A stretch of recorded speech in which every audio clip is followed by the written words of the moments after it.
விடல, சொந்த வீட்லயாவது வாழ விடுங்கடா சந்தோஷமா. ஒரு மனுஷன் வந்து எவ்வளவு அடிச்சாலும் தாங்குறாங்கறதுக்காக அவனுக்கு வழியே இல்லைங்கறத சொல்ல முடியுமா?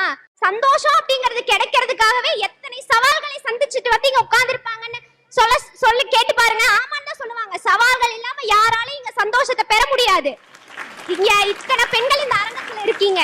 எத்தனை பேர் நான் ஆசைப்பட்ட படிப்பை மட்டும் தான் படிச்சுக்கிட்டு இருக்கேன்னு கையை உயர்த்த சொல்லலாம்னு பார்க்கலாமா? 110 பேர் கூட சொல்ல மாட்டாங்க. நான் விரும்பின வேலையை தான் இங்க செஞ்சுக்கிட்டு இருக்கேன்னு சொல்லுங்க பார்க்கலாம். சொல்ல மாட்டாங்க. அப்படி இருக்கும்போது எப்படி வந்து ஒரு பெண்ணோட வாழ்க்கை வந்து சந்தோஷம் நிறைந்ததாக இருக்க முடியும்?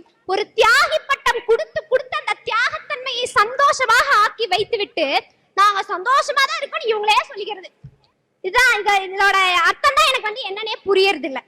அதாவது ஒரு பெண்ணுக்கு வந்து இந்த சமூகம் கொடுக்கறது எல்லாமே ஒரு முள் கிரீடம் மட்டும்தான். ஒரு முள் கிரீடத்தை வச்சு அவளை ராணியா அவங்களே வந்து ஒப்பனை செய்து விட்டுறாங்க.